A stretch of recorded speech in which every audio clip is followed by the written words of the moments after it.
Hello, welcome to this episode of Focus On, where we put the spotlight on a company whose vision is to design and build a better world for people to live and work. Spacefinish is an architectural firm that offers design and build, construction, and art installations for offices and residences as a service. With over 50,000 square meters of space designed and built for Fortune 100 companies and unicorn startups across Africa, founder and CEO of Spacefinish, Remi Dada, shares his philosophy about workspaces and how brands can communicate their journey with their office space.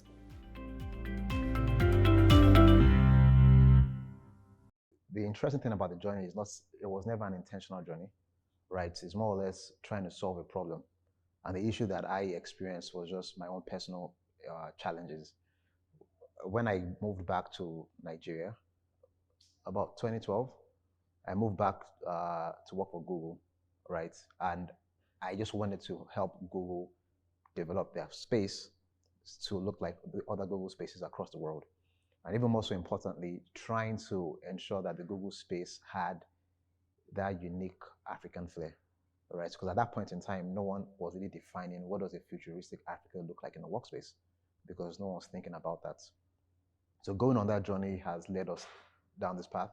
And we found out that, look, this problem wasn't just unique for a Google, it was everyone.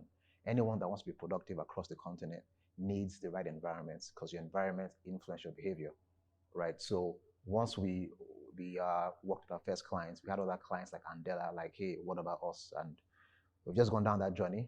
And we have so far been able to be part of the wavelength in a lot of tech companies' growth. And even organizations outside the tech sector have also been some of our clients. Yeah, but looking back 5 years down the line now, what would you say has been that moment that kept you motivated to say, you know what, I think I'm on the right path here? So I think, number one, when you're going into anything that's a business, there's high risk. And you better be passionate about it, because it's full of ups and downs. And then when you're at the low points, if you truly have that passion, it keeps you going, because the work that you're doing, you normally have done it for free anyways, because it's passion driven. So that was my situation, because there've been so many challenging periods, right? But in knowing that there was a greater good behind the work that we're doing, in knowing that teams will come to us and say, man, after you did our space, it's transformed office culture. Our sales team is selling a lot better. We are hitting our internal targets. That is internal fuel and motivation for myself and my team. Yeah, because now we're looking at the importance of the workspace here and how it can inspire creativity and innovation for businesses, like you rightly put out there. And I'm reading about your company, and I came across the NASDAQ milestone quote, and I'd like to get to know a little bit more about that, what that entails. Yeah, so as Spacefinish has grown, we have grown from a service-based company, and we're going into more of a prop tech-based solution, right? And as we started to step into that space, we started to build products that was going to allow us to democratize access to amazing interior design, right? On that journey, there are different partners that you work with.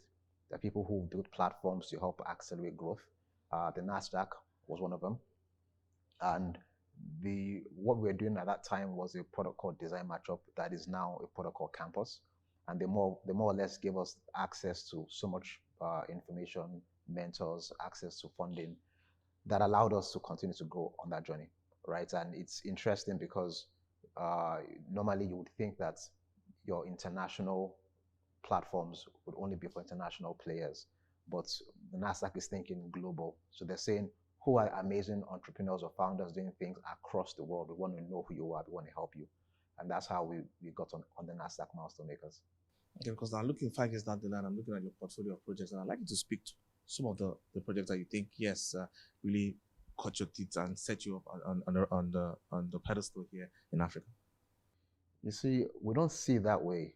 You know, from the beginning, we always were trying to solve a unique problem for whoever the client was, right? Regardless of the size of the clients, we always try to put our best foot forward every time. And the quality of the work is what has driven our success, not necessarily the brands we've worked with. So we've worked with startups. We've worked with the guys like Andela's, guys like Flutter Waves. We've worked with the large guys like Facebook, Google, Twitter. We've done 2 international airports, right? But if those jobs were not good, you would not have asked me that question, right? So some of our smaller projects are amazing, and people like amazing job. And what even happens is the jobs that we do also elevates the clients. They help these clients find their brand voice, right? So it's not really about the portfolio, this how selective the portfolio is, but it's the body of work that speaks for itself. But still on that body of work, let's look at some of the projects that you worked on that you were really excited to work on and really made you dig deep to execute. So this is one of them, right? So we're sitting in the space for Union Bank, Space Next. This was an exciting project because of the scale and because of the audacity of the clients. Some clients tend to be safe. Other clients are like, let's push the boundaries. And we like clients that do that because we then are able to be very expressive with the solutions. But ultimately, what really drives us is a business problem. So behind every project that you see, there's a business problem that we need to solve. So for Space Next is, as a bank, they want to participate in the fintech innovation that's happening around them, right? As a bank, it's difficult to be as nimble as the startups. So how do you create a space that allows for co-creation? How do you create a space that pulls in the ecosystem, right, and allows you to interact with them? So taking a very business-minded approach in solving the problems is always the first mandate. The design is just a byproduct. Well said there, but I'd like to get to the airport because I'm quite excited about that. I had my experience walking through that airport and I was kind of wild at the time because I slept off during that flight. I woke up and I'm thinking, okay, am I in Lagos here? Or did they drop me somewhere in Casablanca or somewhere else? I like to hear the backstory. So the airport, so first, we are just super excited to have the opportunity to design not one, but two interior designs for the airports. And in Nigeria, how many airports are we going to be having, right? So it's a very, very limited opportunity. So we're happy that we got to do that. And for us, it was really about telling that story. If someone comes into Lagos or goes into Port Harcourt, what is that first experience? Look, Nigeria is open for business. We have a lot of foreign investors, a lot of different stakeholders coming into the country. And the airport is always that first defining experience they get. If it's a terrible experience, their mind is just shaped in a particular way. So we wanted to educate. So when you land in the airport, you get educated about the culture, right? All of your preconceived notions about what you thought Africa was, what you thought Nigeria was, what you thought Lagos was, begins to get refined. And we went with particular themes. So for example, in the Lagos airport, we went with, you see the artworks on the wall. It tells a story, right? Or in Port Harcourt, we went with the floating fisherman. It tells a story, right? And we wanted to tell the stories that were less obvious because again, it's an educational exercise. So all the art installations there and all the design there was inspired by the narrative we wanted to tell. And then we also are very fortunate that because of our arts in residence program, our artist in residence program, we can get to work with a large pool of talented artists, and they also get a platform to showcase their work too. Because I'm looking at your footprint now. You're in 4 countries now, and I'm trying to understand the idea on how you're looking to expand. Is it based on project-based or more or less more calculated in terms of you're looking at certain locations or countries? Yeah, so we are more or less expanding on a project-based standpoint. So we like to work with clients who have a Pan-African footprint, right? So we work with you in Nigeria, but you have work, you want to expand, you want to keep a uniformity of your brand identity in Ghana, in Kenya, in South Africa, right? And so we've been able to grow with our clients. We've also had clients who have been looking for a solution, but just doesn't exist in their current markets. And people always look to Nigeria because Nigeria never carries last, right? So we always find clients reaching out to us across the pond. Yeah, but in terms of partnerships, how's that story been for Spacefinish? So from a partnership standpoint, a couple of interesting things that we've done. Number one that was quite exciting was working with Steelcase. So Steelcase, they are let's just say they are the Apple of office spaces, right? All the products that you use in office space to make you productive, to make you innovative, make you collaborative. But it's mostly still case behind it, right? And we've been admiring what they've been able to achieve from afar, right? Just the global size of the business. And so we were really excited when they reached out to us, right? They reached out to us and we collaborated on one project in particular, in just doing the research and trying to understand what does the future of work look like for Africa post-COVID, right? So the workspace has changed. We know that it's changed globally. We know it's changed in the West, but what is the African story? So that's happened with Steelcase. And there's some other universities that I can't mention right now that are doing case studies on us, and some of the, let's just say the top 1 or 2 universities globally. And we're also excited for when that comes out, because it's interesting to go on this journey, but it's more interesting to see your journey being permanently defined through a case study that business schools are going to use over and over again, right? So that's quite exciting too. Yeah, quite interesting here.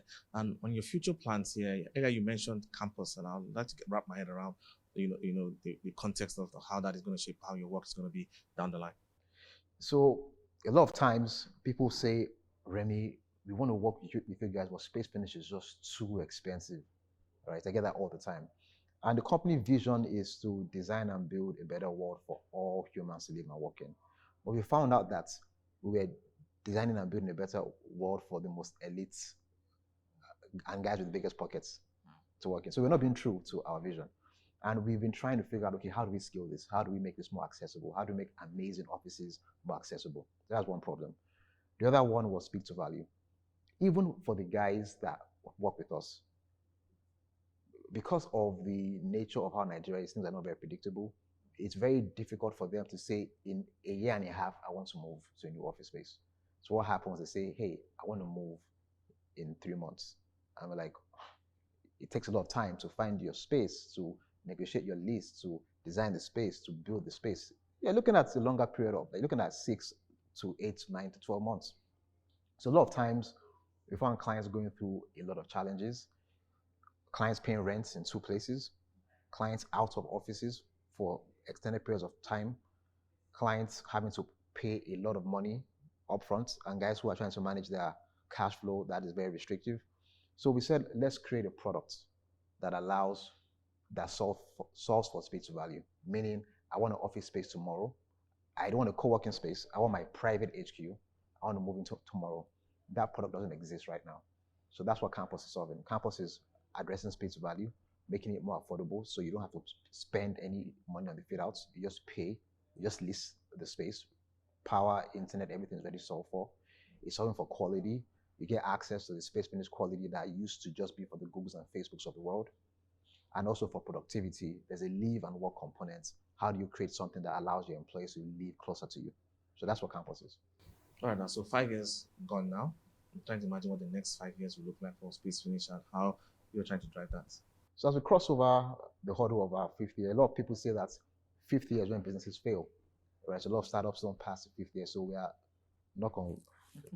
let's just say knock on wood, that's not going to be our story. However, as we go into the future, we are thinking of how do we solve this problem for more people, right?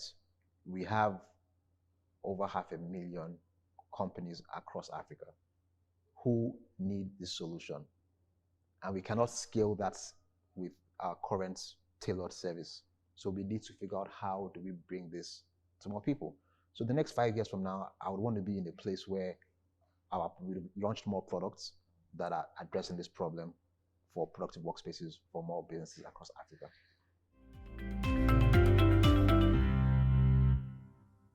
And that's a wrap on this episode of Focus On. I now definitely see office spaces a bit differently. I'm Kenneth Ibomo. Thank you so much for watching.